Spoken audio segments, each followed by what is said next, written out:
Hello, everyone, and welcome to the Live Magic Q&A with me, your host, Madame Pamita, and our special guest, Melissa Cynova, the author of Kitchen Table Tarot and the upcoming Kitchen Table Magic and the Kitchen Table Elemental. Oh, yeah, that one didn't get a kitchen table. It's Tarot Elements. I wanted to call it 5 readings to unfuck your life, but we couldn't. So it's instead called 5 readings to reset your life. It's an amazing book. We're going to talk about those books in a second. Anyway, here we are. As you know, if you are here, if you're seeing it live, if you're here with me live, you know all about this. This is the free live magic Q&A tea party with Madame Pamita that meets every Sunday at 5 p.m. Pacific, 6 p.m. Mountain, 7 p.m. Central, and 8 p.m. Eastern. We record this as a live free Zoom meeting every week. And if you're watching a replay of this on YouTube or Instagram or Facebook or some weird alien, I don't know, maybe somebody in some other galaxy is watching this, and you want to be in the super secret clubhouse, you can, being with us live, asking us questions about magic, law of attraction, spiritualism, tarot, spirit guides, divination, spells, any other magical thing that myself or my guests know about. Then you need to be in the Spell Squad, and you can do that by heading over to spellsquad.com and signing up, and you'll get a link to our Zoom meeting.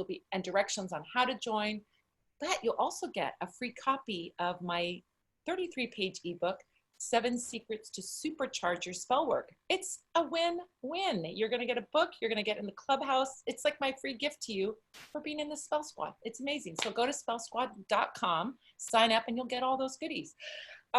If you are wondering who I am, I'm Madame Pamita. I have a YouTube channel, how-to videos for magic and tarot.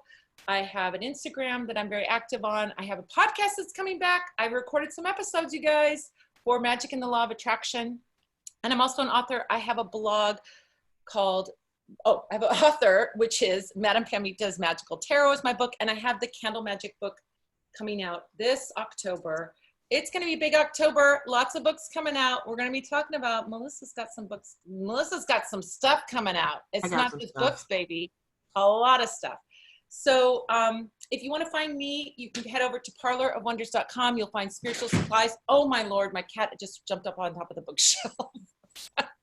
You'll find spiritual supplies, readings, classes, all kinds of free resources for learning magic. Couple pieces of news before we get started. The Book of Candle Magic is now available for pre-order. And if you pre-order, let me know with a direct message on Instagram, and I will give you a customized, stickered up shout out on my stories. I have been doing that, and it's been so much fun. I kind of look at your Instagram, see what you're into, and I add some fun stickers, and I give you a big shout out. So if I give you free content all the time, there's a free podcast, there's all these lessons up and free stuff on my thing. And if you want to show appreciation for that free stuff, please, please, please pre-order my book so we can get kind of something going before it comes out. Also, want to let you know that this coming weekend, I'm going to be at PantheaCon, February 14th through 17th in San Jose. It's the last PantheaCon. I'll be there. I'll have a booth in the vendor area. Come by and say hi. I'll be mostly there. I'm not teaching any classes. And on the 15th, I'm co-hosting along with some wonderful friends of mine, Jim Barker of the Divine Hand, and Chelsea and Romy. Romy was here last week as my guest. They run Magic Everywhere. We're co-hosting a tarot-themed disco. A tarot-themed disco. Melissa, don't you want to go to a tarot? Go. I know. Now you're sad that you're not going to PantheaCon. I know. Bring it to St. Louis, man. Well, I think we can bring this show on the road. I mean, if we do a tarot-themed disco there, we can do it anywhere. So that's what's coming up on the horizon. Now, my amazing guest, Melissa Cynova, she's been slinging tarot cards for 30 years. You're an old timer like me, baby. Been around the block a few times, right? Yeah. Her first book, Kitchen Table Tarot, won the Independent Publishing Award for Best First Book, and it was a well-deserved reward. That book is amazing. We're going to be talking about that in a second. Your second book, Tarot Elements, 5 Readings to Reset Your Life, is out, and she also has some new stuff coming out. So say a big welcome to Melissa. Melissa, hi. Hi, everybody. So tell us about all the stuff. I mean, we were talking before we started, we let everybody into the room. first of all, happy Oscars night, everybody here. I forgot to say that. We were talking about your amazing stuff that's coming out in October. What is happening for you in October? So I think the Kitchen Table Magic, which is, I wrote that because one of my friends, who's also in LA, Karen Rontowski, is a tarot reader. And she said, I always wanted to do magic, but I didn't have time to take classes and they look really expensive. And I almost like swallowed my gum, because to me, magic is in us. We're born with it. And the fact that color, like money, whatever, can separate you from something that you're born with broke my heart. So I wrote it with the intent that anybody can do magic. Anybody can use the skill that they were born with. You don't need permission to tap into something that's with you. So it's written without any religion, without any spirituality connected to it. It's just believing in yourself and in what you can make happen. So that's coming out in October. And then I've been working on a tarot deck with Maggie Stiefvater, who's my buddy. And we did a deck based on her book, The Scorpio Races, which is called the Scorpio Sea Tarot. And it's beautiful. Maggie's art is just amazing. And she needed some extra faces. So some of my friends and my kids are in it, and my dad. And so it was a really special process to see her create, these wonderful cards. So that's coming out. And then I'm having a gathering, if you will, kitchen table gathering. Is going to be in St. Louis. And we're having George Corey and Rudy Hunter are going to be teaching kind of about how to connect with spirits with George, how to balance your energy before you do readings with Rudy. Ellen Herget, who is a local St. Louis reader, is going to be teaching runes, which I only tried runes once, and I picked two up and I said, what do these say? And my friend said, they both say stop and don't. And I'm like, okay, so I'll stick with my cards. But and then I'm going to be teaching some spells from Kitchen Table Magic, like a witch bottle and fuck you don't talk about me mirror spell, and that kind of easy stuff that anybody can handle, anybody can do. So God. It's going to be pretty cool. And it's at the Fortuneteller Bar in St. Louis. Oh my gosh. I know. They're having the classes and the workshops and the festival. I'm going to call it a festival at the Fortuneteller Bar. My friends own it, and it's pretty sick. So, gosh. Yeah. Well, first of all, for those of you out there who have not had the wonder and the marvel and the amazing experience of seeing Melissa's books, first of all, don't walk to your bookstore, your local bookstore, and get these books. Because if you are interested in tarot, her first two books, they're your first two books, right? Not really. There's another book in there somewhere, isn't there? So far, yeah, 1 and 2 are out, 3 and 4 are coming out in the fall, and then 5 is in my brain. Oh my gosh. You're a crazy maniac. The first two books are so phenomenally good. Like most tarot books, correct me if I'm wrong, you, Melissa, when you look at a tarot book, you're like, I'm just going to go to the part I need to look up, right? Right. Skim. It's not like that. Your book is like a read from cover to cover. Aww. I was so first of all, your style of writing is so friendly and so approachable, and you want to, everything builds on the thing before. So you really do want to start into it, and you start reading, and then the next thing you know, you're into reading about the cards and what the meanings of those cards are. It's fabulous. Oh, thank you. And then, so if you're a beginner and you're wanting to learn how to do tarot, that Kitchen Table Tarot will just make it so accessible and so easy for you. And I think it's just such an amazing book. The next book is so, to me, as an experienced tarot reader, the Tarot Elements book was like, oh, I never thought of it that way. Oh, let's do what was the thing that you'd have, like the breakdown, like they do, where to see which element you should do? I can't remember. Yeah. I know, I had to look up what that was because I don't do sports, but it's the same thing, like a basketball tree or whatever. I'm glad you don't remember what it's I called. I don't know sports. I literally had to Google what is the thing that looks like a tree that people use in sports competitions. Exactly. And, you guys can type it in the chat. I know there's somebody in there that follows sports there. but yeah, sometimes everything in your life is so fucked up all at once. And you're like, I don't know what to look at first. I don't know, first of all, what I can fix. I don't know where my energy should be. I don't know what I should leave alone. So I did this little bracket. It's called a bracket. It's called a bracket. So I did this bracket so that you can pull tarot cards to help you divine what you're supposed to work on next. So if you lay down a cup and a sword, and it's the Ace of Cups, but it's the Seven of Swords, you would go with Ace of Cups. Because to me, Ace trumps the Seven. So that's water, so that's emotion. So you'd start working on your heart stuff first. And you can break everything down like that just by using your cards to kind of divine what should happen next. And I did that when I was having literally the worst year of my entire life is when I wrote that book. And I used every step in it to reset myself to be on the right path, because I think I got laid off 3 times in 1 year. I was sick for 3 months. 3 people that I love very much died in the same 3 months that I was sick, and everything was awful. And I was on my knees, and I was like, okay, every time I try to stand up, life knocks me back down again. So what do I need to work on right now? And it was my physical self that I was completely ignoring, right? Because everything else was more important. So I started taking better care of my health. And then I started working on finding a better job. And then I started working on my emotional stuff that I hadn't processed because I was so beat down that I just got through it. I white knuckled my way through the pain, and I was able to do some like closing rituals with the people that I love, my grandmother especially. And it took a long time, and it wasn't easy, but I used my own book to kind of figure out how to do it and how to get to where.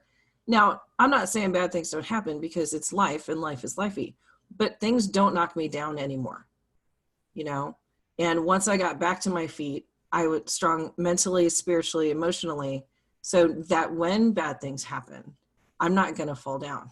It's not going to happen. And even that confidence in knowing that I'm not going to fall down helps me get along. It's that fake it till you make it shit. It's a glamour, really. And it's convincing myself that I'm stronger than this.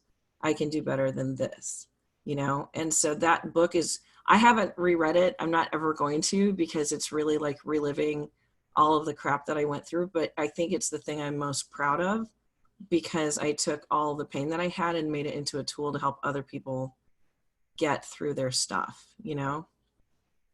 So, I mean, isn't that what all of this spiritual work is supposed to be about? I mean, of course it's about the glorious expansion and, and when things are good, we don't forget our spirituality, but it's what you really lean on when you're struggling. Mm-hmm. Yeah. So, yeah, it's such an amazing, amazing book. So, thank you. You guys that are out there, if you are interested in tarot, if you are wanting to learn tarot, and I encourage you, if you have the least inkling to do it, go out and get Melissa's books. And if you're an advanced tarot reader, if you've had experience and you know how to read the second book, the Tarot Elements, is like, oh my gosh, it's such an amazing book, and it will help you to think of things. I think this just proves, the bracket just proves what a dang genius you are. So. Well, I'm glad there's some proof out there, because sometimes I'm dumb as a box of hair. So at least the book has been written. So. Oh my gosh. Well, we have a bunch of questions already. So do you want to jump into some questions? Yeah. Okay. Let's do it. Because I mean, there's a bunch, and we have a lot to cover, a lot of ground to cover. So, all right. So Amy says, hi loves. What tarot spread can be done for questions concerning money? What would you recommend for questions? I would say, so I only ever read with one spread, unless I'm doing an elements reading, which is very precise. It's a formulated reading to get this answer, right? But I only ever read with one. So I would say any spread, really. It depends on what you're focusing on. So there is a spread in the book that's the Pentacles reading, and it basically is about how to feel more grounded and secure. So it's about, it's about money, but it's also about feeling at home in your house, because a house and a home are very different things. And if you've ever walked in like somebody's house and it wasn't a home, you automatically kind of pull in a little bit and it feels a little weird. So there is a reading in there that can work for money, but I would say that keep it simple, like no more than 3 to 6 cards, and ask specifically, what are the things that I need to do? Because the spreads, and this might be controversial. I don't even know if it is. I don't think spreads matter. I think it matters what you do with them. You know, you're the one reading, you're the one interpreting. Make sure that your question is appropriate and is the right question to ask. And then lay down 3 cards and look for an action item, you know?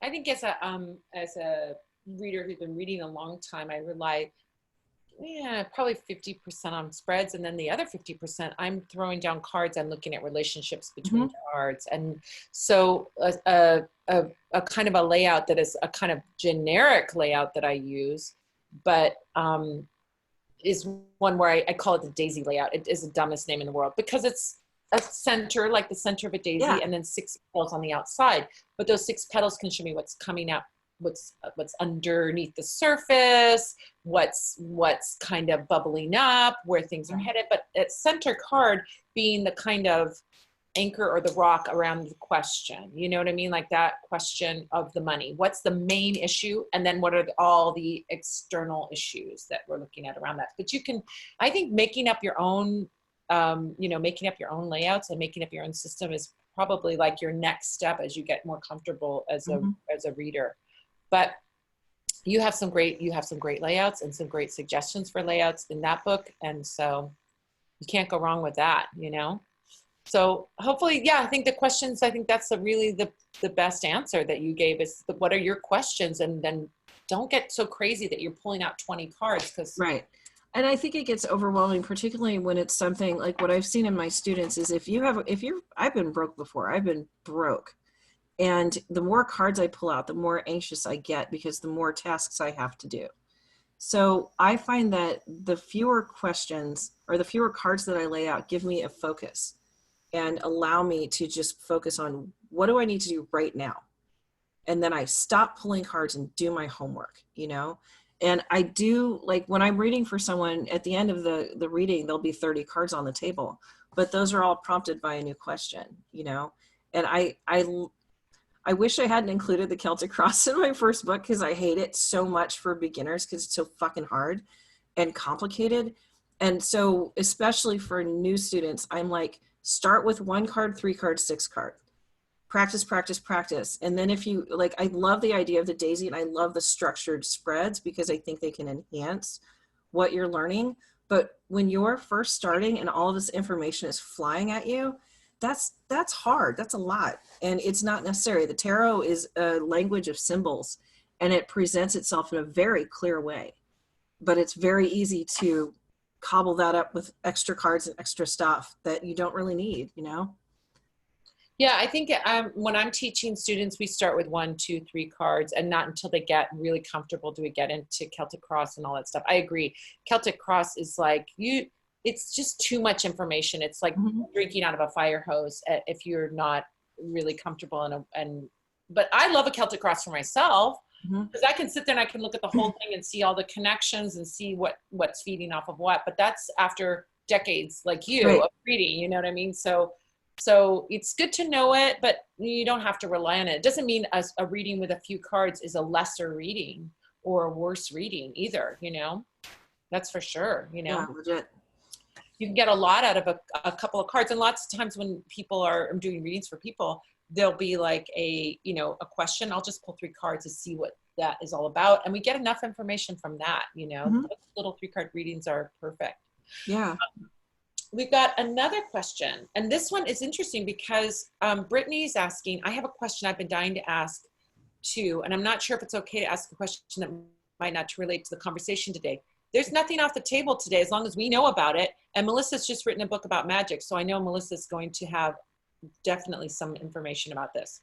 So if so, and it's totally fine, I know you discussed timing in spells early on in the podcast, but I've been wondering if certain methods for timing spells are more powerful than others. That means like starting your spell on a certain day, a certain time, certain moon phase, all of those things. So that's just to get you up to speed, Melissa, of what she's talking about. For example, is timing a spell based on the moon cycle more powerful than a certain day of the week? If you can't time it, to wait until the moon aligns with a specific day of the week or astrological phase. What's your opinion about that? No, I have a whole chapter in my book about timing. And I think that if you can, right? Like I launched a podcast with two of my friends, and Hillary is the astro witch in the bunch. And she figured out the most auspicious day to launch it. And I'm like, that's fantastic. We'll put it off until this day and it'll be great. If we needed to do that today, do it today. You know, I think that sometimes it's very easy to look, and in my personal opinion, because it changes for everybody, my personal opinion is follow the moon first, the astrology second, you know, the season third, and just kind of whatever pulls you the most should be the most important thing first. But before all of that is need. So I always encourage folks, like, there are lots of planets in the galaxy, like the moon's coming up full somewhere. You know what I'm saying? Like, don't hesitate to use your magic because the moon's not full today. You know, it might be more auspicious. It might make things a little less cumbersome or, you know, less white knuckly. But if you need to do magic, do magic. And I think, at least I have in the past been like, oh, I can't, you know, quit smoking today because it's not a new moon. It's not a good time for it. And that was a bullshit excuse. And I knew it. But I think it can be a very convenient excuse to not do the magic that you're pulled to do. So I think timing can be, I think it's like oil in gears. Like, it'll make everything run smoother, but the machine will still run. The magic is inside of you. It's not going to make it not happen. It'll just make you sweat a little more. So that's kind of what I in my candle book, I talk about timings in a big chapter about timings. And what I say is, like, it's like pushing a rock. Are you pushing a rock up the hill? Are you pushing a rock on flat ground? Are you pushing the rock down a hill? If you're pushing it, can you push a rock up a hill? Sure. It's going to be harder work. So if you want to do, you know, your quit smoking spell during a waxing moon, it's not, you know, it might mean more work, but you can still do it. It's something that's not helping you. But when you're doing your quit smoking spell on a waning moon, you've got that support and that help, right? So it doesn't, but I'm totally in agreement. Melissa, you and I think exactly alike. If you need a spell right now, do that spell right now. Don't wait until, like, oh, I need money for rent, but there's no, you know, auspicious Capricorn moon until, you know, 3 weeks from now, and I need the rent in 2 days. That is ridiculous. Do the spell now. So the timing, is there a more powerful timing? Well, this is what I would say about that. The more things you stack up in your favor as you do your spell work, the more support you have for your spell work. So it's not that, like, a moon or a day or this or that is going to be, or an astrological thing is going to be more powerful for you. It's just, first of all, what you are aligned to, because some people don't work with days of the week. Some people work with just the moon. Some people don't work with the moon and they just work with, you know, time on the hands of the clock or something else. So it's where you feel your attachment or you're drawn to.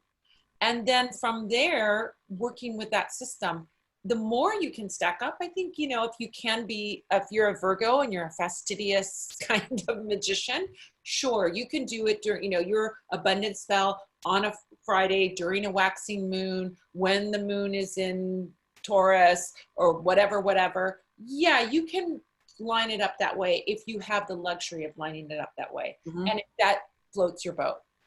I'm a little bit of a lazy witch. Melissa, are you a lazy witch?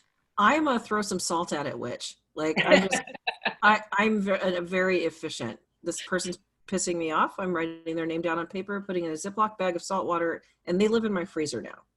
Like, yes. I'm a very efficient, here's the problem, get the solution kind of gal. Yeah.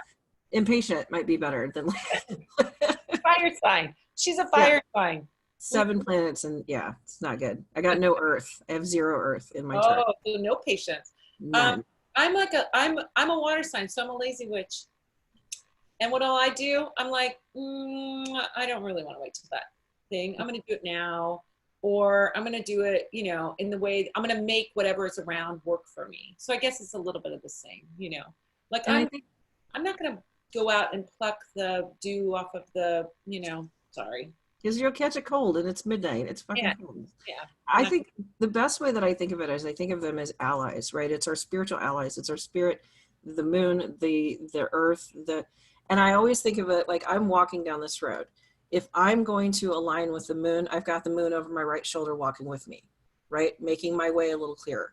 If I have the elements on my side, if I'm using water, earth, air, and fire, I've got those guys lining behind me now. Now we're all walking and our path is even more broad. And I've got the moon lighting the way. So I always imagine them as my allies walking to do this magic with me. And sometimes I do it on my own and it's not as easy and not as clear, but it works. And sometimes I get all my buddies, and like when we launched the podcast, we did everything astrologically correct. We did it at the right time. We wanted to make sure that it started off on a good foot. And we actually did the Fool as the first episode. So it was a very like Mercury kind of thing. So we all had our little luck rocks with us. Like we did everything we could. And our group of allies was broad and we felt comfortable and it went well, you know? And we could have done it on any given Tuesday, but we didn't. And I think that's the difference. It's like, how many of your crew do you want with you? Yeah. I say the exact same thing. I call them magical allies, exact same thing. And what I say is well, this may not be true for Melissa, but it's true for me. It's true for a lot of you. If I'm walking to a party where I don't know anybody, where do I feel more comfortable with by myself, or if I've got a group of my friends with me? I'm more comfortable with a group of my friends. So in doing your magic, bring your allies in, whether they're herbs, colors, timings, whatever, but they're your friends. You get to pick. So you who are, you know, Brittany, you get to decide what's right for you. Does the moon attract you? Are you into the moon? Work with the moon. Do the days of the week attract you? Work with the days of the week. It's not that one is more powerful, or it's where you connect more, because that one is going to be more powerful for you. That system is going to be more powerful for you. All right, let's get another question. Nina. Oh, okay. So Nina, you have a question about your particular candle. So that isn't going to be a question that helps everybody. So make sure you put a question that helps everybody. But that's a question that's about your particular spell. So that's a good question to maybe have in a session with me. Bronwyn says hi and thank you. And oh, is everyone so high? Yay, yay. Okay, Amy says another question. This is a good one. She says, hi, Melissa, welcome. Another question. Do you think spells must be spoken out loud? Let's talk about incantations. I say probably most of my magic is in my head, is quiet. Sometimes there's this Polish word, and I can never pronounce it correctly, so I'm not going to try it, but it basically means to whisper. And in Poland, in the folklore in Poland, all prayers are whispered because then the angels can hear it. So my grandmother, who's Polish, would always whisper prayers, and I think I picked it up from her. So I either whisper them or I say them in my head. I don't think you have to say them out loud. I think that you know what you're doing. Your brain is listening. Your magic is tuned into you. And I do magic like whenever I pass, you know, a deer who's been hit by a car and has died, I say a prayer for them, but it's in my head, you know, and I think that's just as powerful as if I say it out loud. Or I always say a prayer for my kids and do a little magic for them before they go off to school in the morning, just to keep them safe. And I trace little hexes, like little protection runes on their skin before they get out of the car. And that's silence, because if, oh my God, can you imagine if I said that out loud? I have teenagers, so that would not go over well. But I think it depends on where you're at. If I need to feel wholly present, no one else is home, my candles are spread out, my altar is alight, and I am there with my whole voice and my whole presence, and it is private and it is loud. I don't do that often though. I do a lot of little like kitchen magics, like little magics. But when I really need to bring it, I'm there with my full self, including my voice, but I don't think must be, you know? Yeah, I think, and this is what I think about spoken. It's another, again, we're talking about the layering of things. When Melissa, you've been practicing magic for how many years? Well, I'm 45 now, so 40, like since So, I was little. okay, so you've been practicing magic a long time. So you're confident in your magic. When Hmm. you do a spell, you're not feeling wobbly, you're, focused and you're putting your energy and intention into that. I think that where incantations come in helpful are helpful are when we are feeling wobbly. Hmm. So if you're like, I think about affirmations being like incantations, right? If you're going to go like, I don't know if you do this, but I do this. I'm going to go do something that I'm a little nervous about. Let's say you're going for a job interview. Or at this podcast or something. You weren't nervous. Oh my God, I totally was. Oh my God. I'm a fan of yours. I'm a fangirl, so this is a big deal. Well, you're not gonna be nervous. You're not nervous now. It's fine. Yeah. See. So if you're doing something that makes you a little nervous and you're like, oh my gosh, I gotta go for that job interview or whatever it is. I'm gonna be on a podcast. I'm gonna be on a video that's gonna be on YouTube. If you're gonna do that, I like giving myself a damn pep talk. And I'll give it out loud. So I'll say to myself, you got this, girl. I do say that. It's so dorky. I look in the mirror and I'm like, you got this, girl. You're going to be awesome. You're going to nail that interview. They're going to love you. I give myself a full on out loud pep talk. And what I find is that for spell work, if somebody is feeling a little wobbly, like they're not sure about their spell, I want to bring in new love into my life, but I don't think am I worthy or whatever, bringing that voice and bringing that saying it adds another dimension. When you're confident in your spell work, when I do a prosperity spell, am I saying, because I know I'm just going to put it out there and I'm not nervous about it, but when I'm feeling shaky about something, I'll say it to kind of affirm it and give it some oomph, give it some power. And so I think that's where the spoken words, they're another layer of push, another layer of focus, and they can psych you if you're if you're feeling nervous about them, they can psych you up to that place. I mean, it's like the same thing. You didn't know this was going to be a sports themed interview, did you? It's the same thing football players do, like before they do the football thing. I totally see that. And I think that I do that with music. Like there's this band called Black Star, a hip hop band with Talib Kweli and Mos Def, and they're my favorite rappers. And I know that entire album by heart.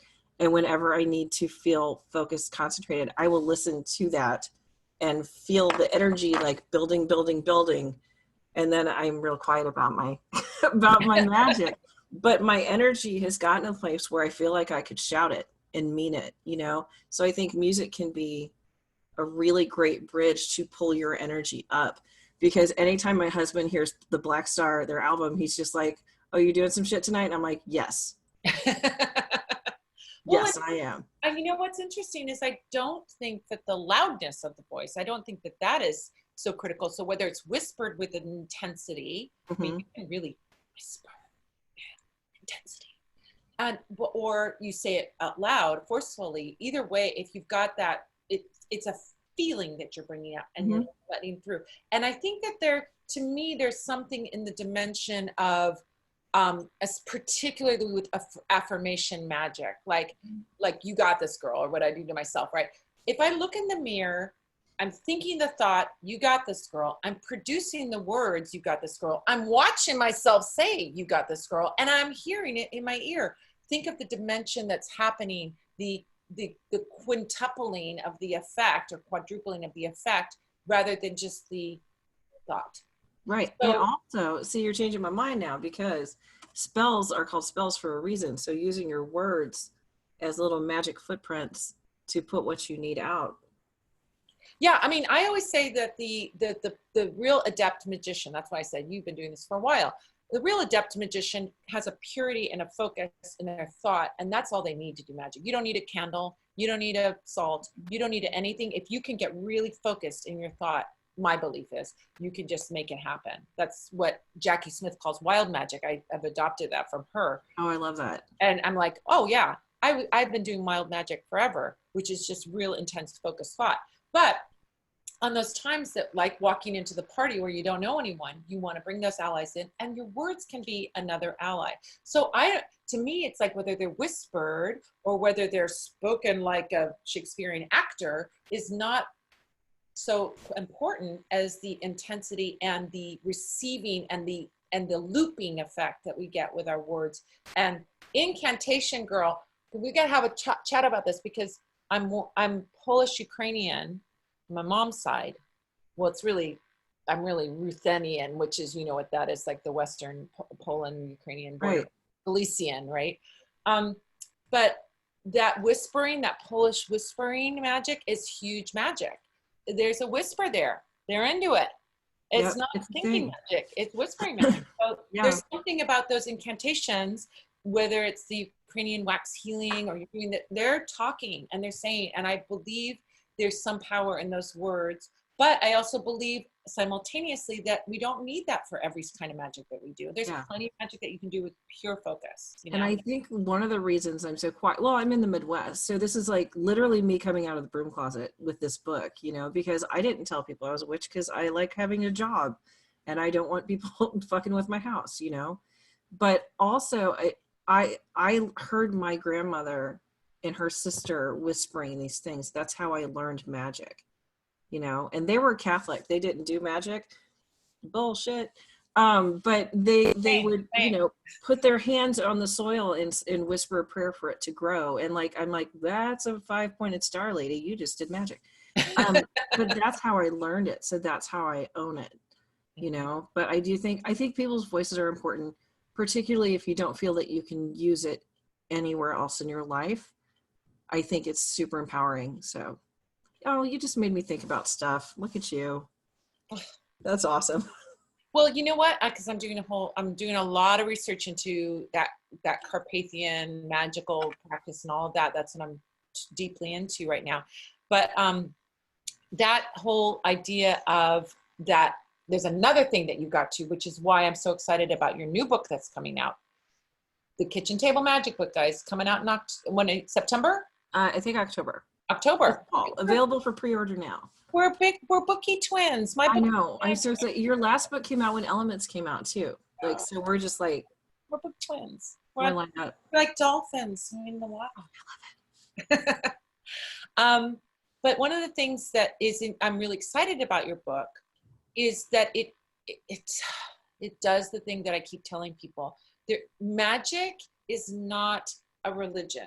Mm-mm. Witchcraft is not a religion.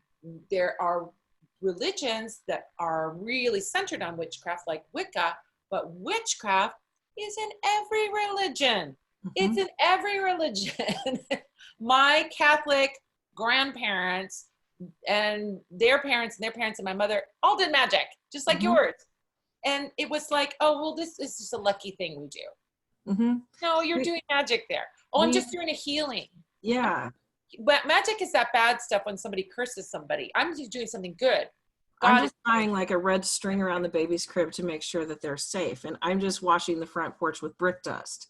Like, tell me that shit didn't come from Louisiana. Like, you know, this is the thing I enjoyed most about this, is that my Italian friend, Nona, used to wash her porch with brick dust, which is a hoodoo tradition that came from Africa originally, and it hit the South and just kind of became a Southern thing that moved its way north. So here's my Italian friend doing African hoodoo, you know, and that's the cool thing about American magic is this book was going to be like, this is from the Gullah people, this is from an Osage tribe, this is from, and I wanted to identify the location, where did this magic come from? And it all comes from everywhere. You know, there's Appalachian magic that is so close to Ozark mountain magic, that is so close to Cuban magic. But it's all got the same heartbeat, you know? And I think that's one of the best things in the world about this country, is that we all come from different places and we all bring our traditions with us, and then we all share them, you know? And as long as you're not like a culturally appropriating asshole, I think it's a wonderful thing to learn the tradition, to figure out where it comes from, to honor that, you know, in your work. But no, it's not religion. It's in us. It's not, magic is us. It's that spark, you know. I got to talk to Liz Fair, and who's amazing. And she says this thing, she calls it future magic, like doing tarot readings or future science. She says anything that we can't explain right now is future science. We're one day going to bridge the gap between science and what we don't know. And it's getting smaller and smaller, which I think is really exciting. You know, now they know that stones have energy fields, and they know that auras are real, and they're finding out all the stuff that used to be like out of our reach. And I think that out of our reach thing, I'm totally just talking right now, so interrupt me if you need to, but there's been a real class division in magic. There's either folk magic, which is women's magic, or there's high magic, which is usually old white people and ceremonial stuff historically. And I think that class division has been really damaging, because folk magic is automatically seen like knitting or, you know, painting or something that's down here, whereas high art or high magic is seen as up here. And I think it's a bunch of bullshit. So I think that giving a voice to folks who are historically disenfranchised, who do not feel like part of a religious tradition, who are not in the right class or whatever, to feel that this is accessible to them, this book is for them. This book is the magic that you make on your own, that you pull from the traditions or the working class around you. You know, that's what this book is for. And I have feelings about that. I don't know if you can tell. But I think that anytime someone is told they're not enough something, and, you know, whatever that divide is, it needs to come smashing down. And especially when it comes to tapping into your own power. Yeah, I'm right there with you. Like, I think magic is accessible to everyone. That is why I'm constantly doing videos and whatnot and how-to guides, and I make it free. Here, free, learn it, do it. You can do this. You should be able to. You have the power within you to do this, and doing this is something that is your birthright to do this. So I think the high magic, low magic thing is something that was invented by the high magic people to make themselves feel better. It's those same motherfuckers who told people you cannot buy your first tarot deck or it will be cursed. Do you remember hearing this shit? Oh, Do you know why they said that? Because they were selling the tarot decks. Only rich people could get them. Only rich people could teach you how to do it. I grew up in a small podunk town in the middle of the country, in the middle of the country. And there were no tarot decks anywhere. I got mine given to me when I was 14 by a friend whose aunt had given it to him. Like, there was no going out and buying a deck. And having that superstition of you're not able to buy your own deck separates people by class. And it's a bunch of shit. So it is big time. It's big time. That whole thing about not being given a deck, it drives me bananas. I know we're going on a tangent here, because I go, do you let someone pick your friends? No, you pick your own friends, right?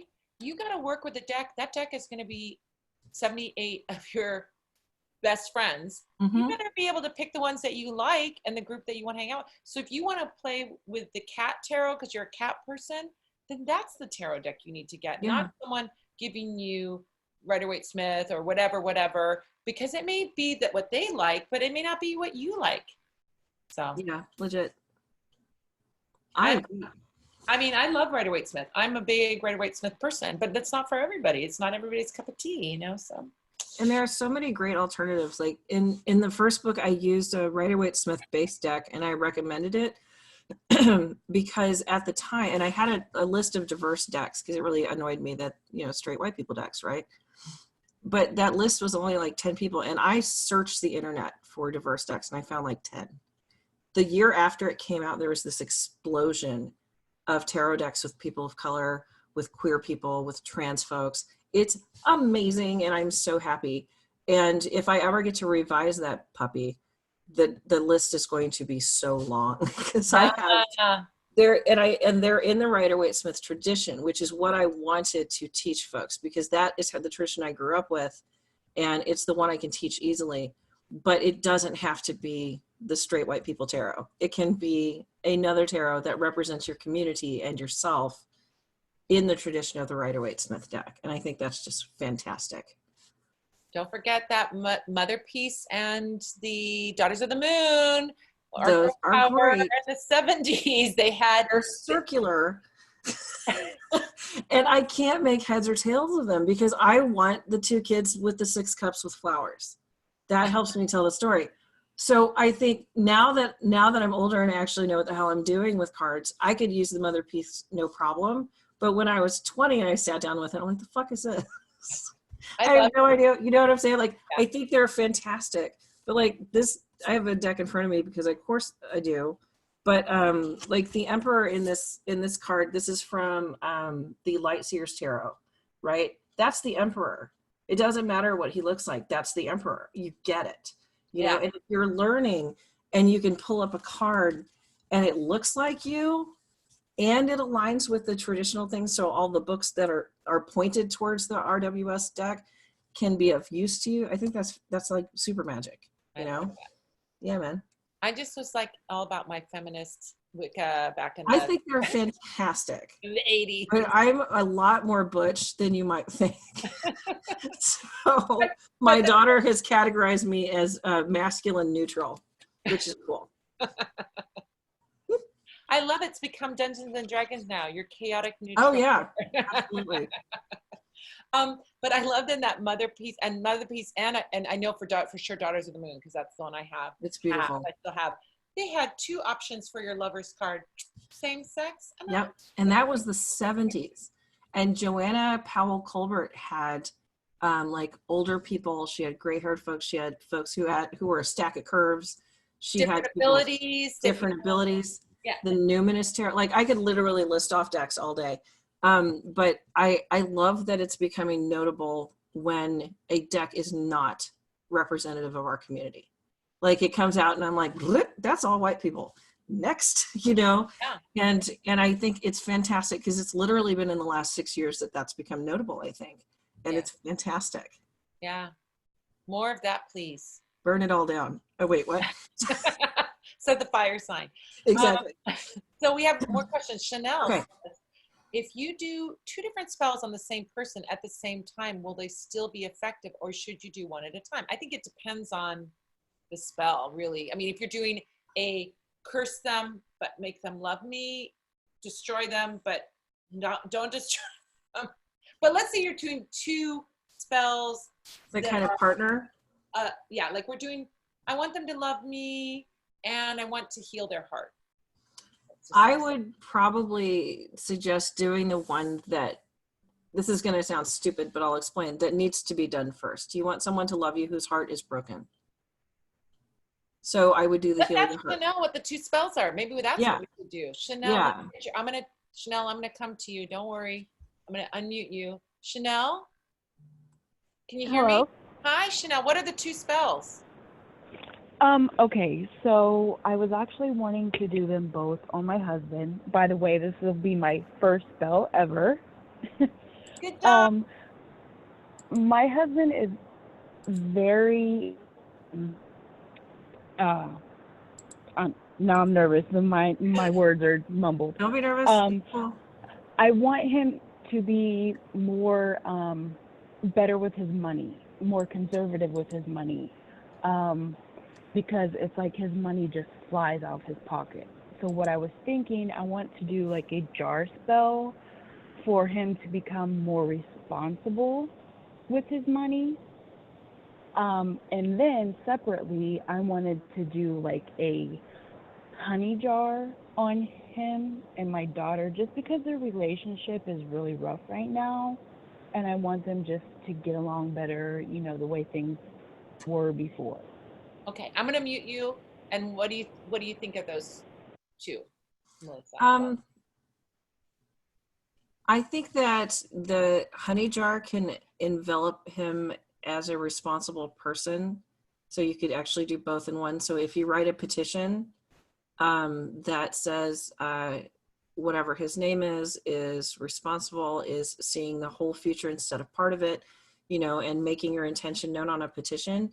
And then you can also, in the same honey jar, you could put, you know, a connective spell between the 2, you know, that they get together. I think that it's all sweet intent. I mean, obviously you're looking to protect your husband and make sure that your house is peaceful. And I think that a honey jar can be the framework for more than one piece of magic. Yeah, that could be a good thing. Here's a crazy idea I had. Why not do a prosperity spell so that he gets more money, and then it doesn't matter if he spends money? There it is. There's the Cancer. I love it. And my Taurus moon. That's my Taurus moon. I love it. Yeah, I think that's great. I mean, you could do something prosperity for the family in that honey jar so that there's enough money that he gets to have his, I wonder if he's a Taurus, he gets to have his goodies or has something in the Taurus. And then is more, and maybe more thinking about the family as a team, because maybe that's really the overarching spell, really, as we get down to Melissa's idea of like, let's make one big spell for the whole thing. It's like, if he's really thinking of the whole family, he'll be more a steward to that money, because all of the family is sort of depends on that and being a good steward for the money. But let's throw some prosperity in there too. Mm-hmm. I'd be like throwing some prosperity, or some alfalfa. Let's get some blue flag root. Let's get some cinnamon in there. Let's make that spell a prosperity spell too, so that we really do make everyone happy. And there is a way to make everyone happy. He is making more money. The family is making more money. Your bills are getting paid. And there's a little extra for him to, have some fun and indulge in his hobbies or whatever it is, like go on a vacation or do what it is that you want to do. I mean, maybe that's a solution too. I think that's great. Zaza says, can I run a few different candle spells at the same time? During the same full moon ceremony, it's looking like a bonfire over here. I'm like, I've been super broke before, and candles are expensive. And so I would get like a bodega candle from the Mercado, and I would write all of my intention on whatever candle was there, right? And I would use one candle. Now that I'm a little more solid financially, I tend to pick out bodega candles in the colors that I like, right? And the ones that line up. So I think that, to your means, I mean, have a fucking bonfire. If it works for you, and if you feel that you need a separate candle for each of your intentions, don't burn your house down. But, I think it's fine. But I think if, you don't need them, but I think that clarity of intention is super important too. So you have to weigh am I going to go broke buying 15 candles? That's logical. Or do I have enough to make all of my intentions a separate thing so that they can burn on their own time? So I'm super ecological. Like I'm all about saving the bucks. So You're economical. I know words. I can talk. Well, I'm the you're most also smartest. not making disposable, the extra glass with the wax on it. You are being ecological too. Yeah. I also would say, yes, let's try some other things. I mean, it's like, not everything has to be a candle spell, said the girl who wrote the candle magic book, but not everything has to be a candle magic spell. I mean, you can do all kinds of other things. You can do petitions, you can do packets, you can do mojo bags, you can do affirmations and spell words. So you can do a bunch. And if you're really into candle magic, like I'm into candle magic. I love doing a lot of, I'm a girl that has a lot of candles going. But if you are, it's sometimes good to get out of that automatic thought of like, I have to do a candle for it. Mm-hmm. And to think about other creative ways that you can do that spell work. Writing out a petition paper and carrying a petition paper with you. I mean, one of my favorite kind of generic spells, although I use it a lot for love magic with people, is to write a list of 21 qualities of your perfect fill in the blank. Perfect job, perfect lover, perfect house, perfect whatever it is that you want. Write a list of 21, because 21 is the magic manifesting number. It's 2 + 1, it's 3. It's got 1, 2, and 3 in it. It's got 7 times 3, which is that connection to divine energy. It's a magic number. And I'm telling you, this works. You write on a piece of paper 21 qualities of your perfect, and then fold it towards you, because it's something you're bringing into you, and then put it somewhere, wherever that makes sense. If it's a lover, put it underneath your mattress. If it's a job, put it in your wallet. If it's perfect clients, put it next to your computer, whatever it is, right? Put it somewhere where it makes sense to be, desk drawer at work or whatever. That's a kind of petition magic that doesn't have candles involved. You can add a candle to it. I mean, it's like Legos. You can add another building block to it, but think maybe about doing different kinds of things besides candle magic. Make a little packet, make a mojo bag, make it this, do that. Try different kinds of magic too, to kind of get more of these different, you can see the different energies that these things bring, you know? So that would be my suggestion. But there's also another point that Melissa brought up, which is I think you can meld a lot of these spells. You know, you don't have to do a prosperity spell and a new job spell as two separate candles. They can go together. I mean, that's like a no-brainer, right? So I think that you can somehow bring in the elements, and especially if you're doing a candle spell with support candles of different colors, with different oils, different herbs on them, you can kind of combo a lot of these things up if you feel so inclined. If you want to have a separate one, like Melissa said, go to town. But there might be ways that you can kind of group them together under the same thing. Here's my love stuff that I'm doing on this candle spell, and here's my prosperity stuff that I'm doing on this one, and here's my protection stuff that I'm doing on this one. You know. All right, time for one more. Atiba says, I've been spelled by somebody. Oh, okay. So this is a question for your personal stuff. So this isn't a question for our Q&A, but something you might want to meet with me about and talk about, and we can answer that. Okay. Let's see.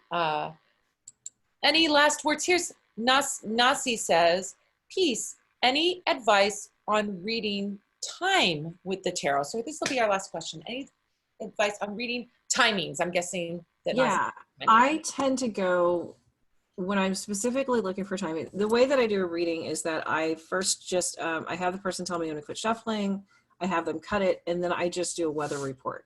And I say what I see. Here's what I see. It looks like this has been happening, blah, blah, blah. And then they ask me specific questions. And some of them are like, when am I going to find a job? So I'll give a shuffle. I'll lay down a card. It's the 3 of Cups, 3 weeks or 3 months or whatever that card is telling me, right? So I use the numbers on the card to guide me with timing. When should I move? You know, and I get the Tower and I'm like, bitch, not today. Not today. You're going to want to put that back. You're going to put that on the back burner. Right. But I did have a client once that called me and she was like, I want to marry my girlfriend. I want to have a baby. I want to travel in the US. I want to sell house, but I want to buy a house. And I was like, today? So what we did was I wrote all of those things down and I pulled a card for each intention. And I used the numbers on the cards for which order she should do each one in. And she did. And it worked beautifully. And now she's married, like living in a house with her wife, and has been, I know it's delightful. But I think it's simple is best, you know, for me. Like I was self-taught. I had that Eden Gray book. I'm sure you remember it. Yep. Yeah. And it's like held together by masking tape and prayer by this point. But I had that, but most of my tarot stuff, I didn't go to any classes or have any teachers until I was 40, you know? So most of my, how do you do timing? How do you speak to spirit? How do you do all the extraneous tarot stuff? I made it up and it works really well. So I think using whatever works best for you. I use the numbers on the deck. They haven't led me astray before, but you have to use your spidey sense too. So, you know, if it's 3 weeks, 3 days, 3 months, you know, but you get to know your cards. They get to speak your language, you know? Yeah, I use that numbers thing too. I mean, there's so many ways to do timings. I teach all of the ways when I teach my tarot classes. I teach all of the ways. That numbers one is a really, really good one. And what the system that I was taught was that swords were days, that wands were weeks, that cups were months, and that pentacles were years. You just taught me something. I'm writing that down. That's awesome. So then if you get 3 of swords is 3 days. 3 of Pentacles is 3 years. And it kind of makes sense because of the speed of air and the slowness. That's one way. Now there's another way that you can do. I mean, I do all different kinds of ways, and it kind of whatever I feel inspired to do at the moment, I'll do. There's another way where you can count out, let's say they're saying, okay, what's a good month for me to do this, or a good week for me to do this. You can do it. And then when the ace comes up, that's your week, your month. So you just count them out. So you're like 1, 2, 3. Oh, here's the ace, 3 weeks, right? Another way that you can do it is you can do it if you know it's something that's going to happen within a year. You can pull until you get and Melissa will know what I'm talking about. I'm not going to explain it here because it's too much, but the major arcanas that are associated with the astrological signs. Mm-hmm. So then when you pull up the first one that is associated with an astrological sign, you go on that sign. So during, okay, the Hierophant came up. So this means it's during the season of Taurus that you would do this. So that would be that way. And then another way that I do is I will lay them out like the months. Like if we're looking at months, like someone will say, well, when should I get married? When should my wedding be? I'll look at the whole thing and I'll pull out January, February, March, April, May, June, starting at whatever month we're in. And then I'll just look at the cards and see where the juicy, good, positive cards are popping out. So maybe the Sun card is coming up, or the Lovers card is showing up, or, one of those cards that we would look at for a wedding would be a good thing, right? So the strong, positive, usually, the Two of Cups showing up, major arcana, positive card, Star card coming out. And I would say, okay, well, it looks like May and November are good months for you to have your wedding. So then that way you can kind of look at a map of you can look at weeks that way, you can look at months that way, and you can go out as far as you want to go with that. So all kinds of ways. And if I may, I often, for timing, I put down my cards and I pick up my pendulum. And that works for me so well, because my cards, I don't read for myself a lot because I'm a giant bullshit artist, and I will convince myself that the cards don't mean what they mean. And so I'll pull out my pendulum and I'll say, all right, yes or no. Is it going to happen this month? Yes or no. And then I have my little chart and I pendulum my way to what I need to know. Oh my gosh, so good. I know. You know what? I'm going to tell you a little secret, you guys out there. Every reader that I know that's worth their salt doesn't read for themselves. I mean, I'll throw a card or two for myself. Right. You'll throw a card or two. But big like card a day. Reading. Right. No, we don't. I'm going to call one of my girlfriends and be like, clearly I'm blowing smoke up my ass today because I tried to give myself a reading. So I need you to lay me out. And then they do. And then they pick me back up and go, did you listen? And I'm like, yep, got you. Tuned in. Fine. I got you loud and clear. Thank you. Thank you. Because I know the cards so well that I can turn them into what I want them to be. I know.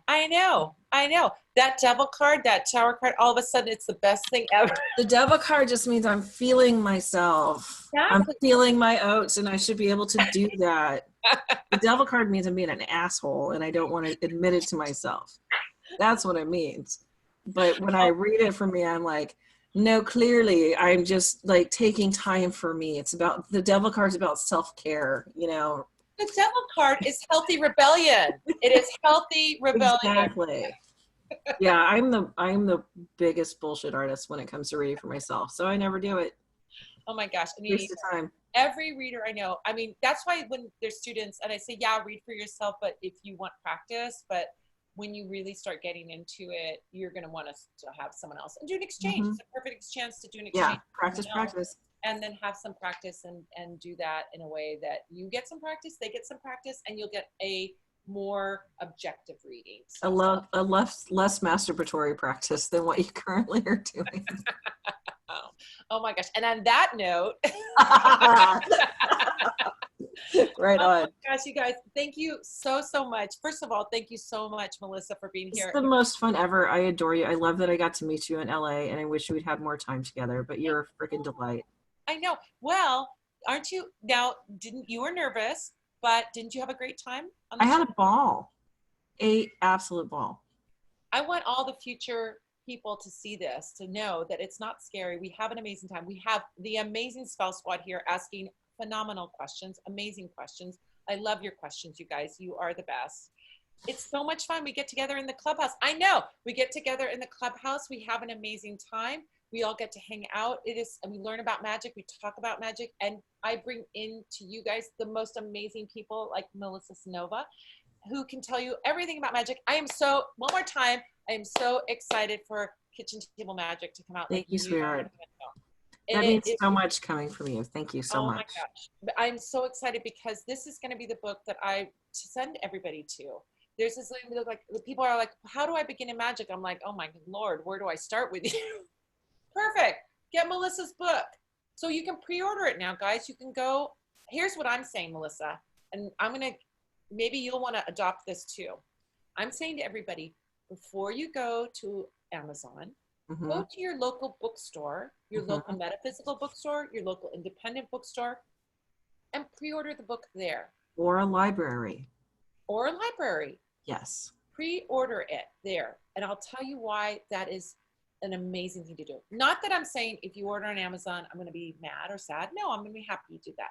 But when you order it at the independent bookstore, you are helping in such a karmically beautiful way, like you don't even know, because not only are you helping small businesses, independent bookstores, which please don't let bookstores die out. Please don't let bookstores die out, because those are the places where we can meet you guys when we go from town to town. It's a place where you can get individual attention. They can help guide you. They can show you. They can provide service for you that the internet can't do.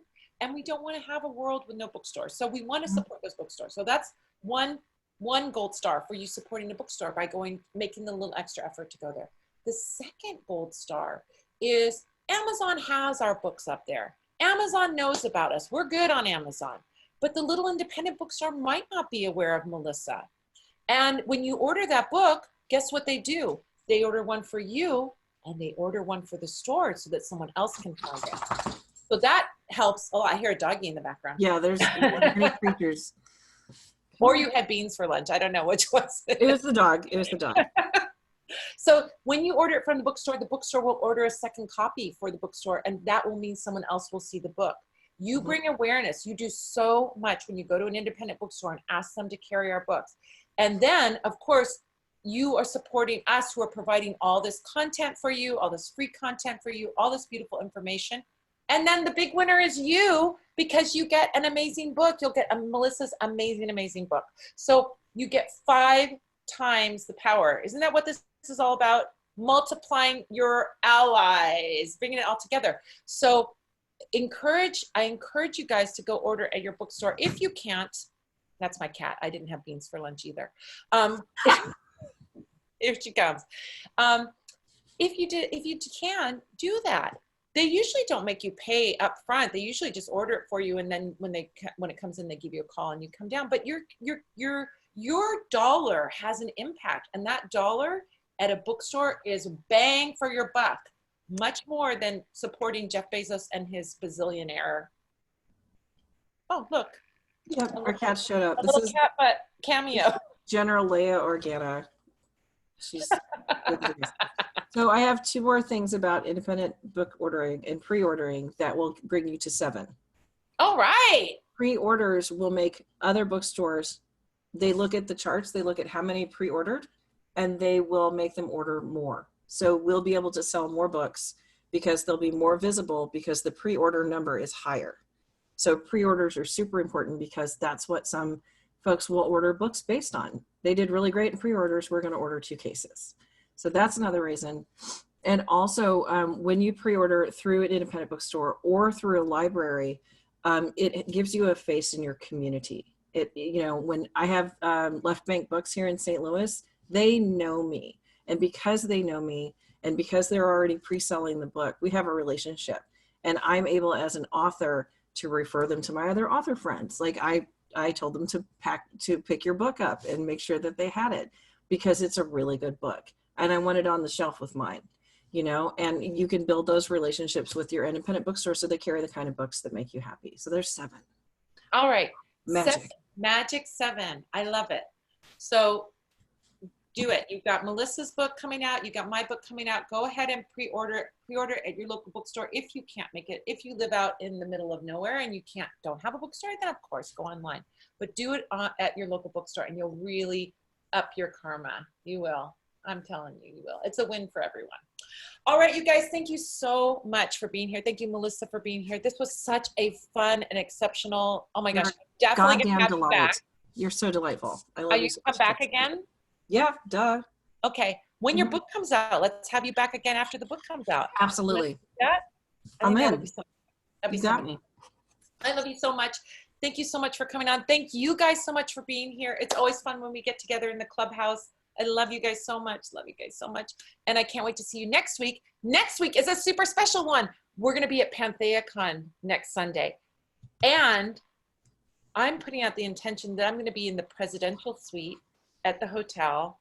And I'm going to be having a parade of celebrity witches coming through to answer your questions. It's going to be amazing. It's going to be the day after our disco party. So I can tell you all about that. Amazing. I can't wait. I'm not going to be hungover because I'm not drinking right now. I'm laying back on the alcohol. So I won't even be hungover. Not that I'm ever hungover, you guys. Ever. But all right, you guys, thank you so much. Have a beautiful, beautiful week. And I'll see you guys next Sunday. It'll be PantheaCon Bonanza. We'll see you then. Thanks again, Melissa. Have a beautiful evening, everyone. Bye. Thanks, guys.